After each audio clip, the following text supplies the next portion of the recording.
Guess my phone topped out at 10 minutes, and that's pretty lame. But anyway, I was doing a walkthrough of my tools and some of the things I'd made. So here's part two. This is a scroll saw. I love scroll saws. I mean, you can cut anything with them. They are so versatile. And, you know, interestingly enough, a lot of people talk about making guitar necks using, having a bandsaw, which I do have one in there. But it's not really necessary to make a guitar. It's just a very useful tool. But if you have a good scroll saw, you can actually make it work. And not only did I mention the router, but also this is probably one of my favorite tools of all time. It's a very simple concept. This is basically called a laminate trimmer. They don't call it a router, but it is a router. A small router. And that allows you to cut off the edges of countertops with like a chamfer bit, or you can use it for round over bits.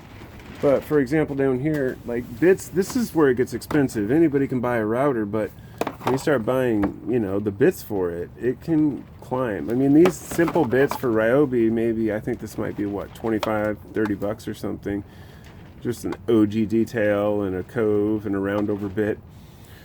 It's pretty affordable. But then you move up to like Bosch. This bit alone, just this simple bit right here, it's like 25 bucks for this core box, they call it. You can make fluted molding with it. 25 bucks for that. And same with this one right here. And so anyhow, even all those bits in there, they just add up, and it sucks. If you don't have the money, you don't need all those things unless you're doing fine detail stuff. So as I say, it depends on what you need. This is probably my favorite router bit set. And I use this quite a bit, actually, even though it looks brand new. This was a couple $100, maybe 150. I use this for making custom cabinets. I used to build custom kitchens. So I would use these. These are for building basically those types of cupboards that you see with like the OG detail on the inside with the panels. Helps them lock together, finger joints, everything. It's like a reverse bit, and this is a round over, but I've never used it. Still got like wax on it. Any rate, another thing I would recommend for woodworkers that I love is a Dremel.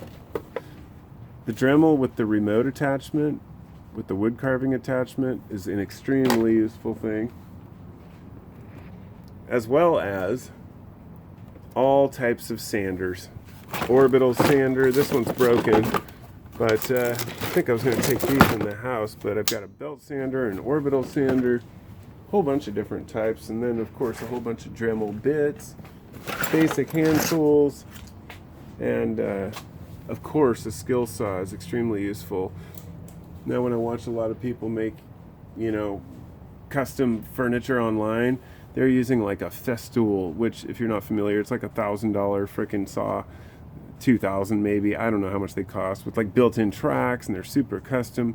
Totally not necessary. With the straight edge, 2 clamps, and a decent saw, and a steady hand, you can do the same thing. But it would be nice to have one of those cool fucking fancy tools. Of course, drills are extremely important. I've got an impact driver and a standard. They're, cordless drills. Everybody uses them. And then a corded drill, and then various sanders, and that's about it. That's my tool collection that I have out here that I use to build stuff, and we're gonna see how far we can go with what I have. I mean, I've never felt limited.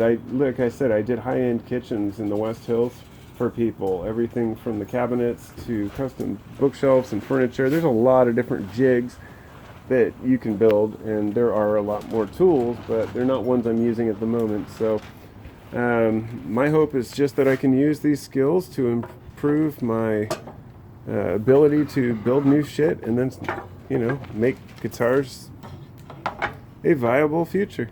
We'll see what happens. At any rate, thanks for coming along. I just wanted to brag and share all my shit and keep myself motivated. Peace out. Say bye, Lucy. Bye, Lucy.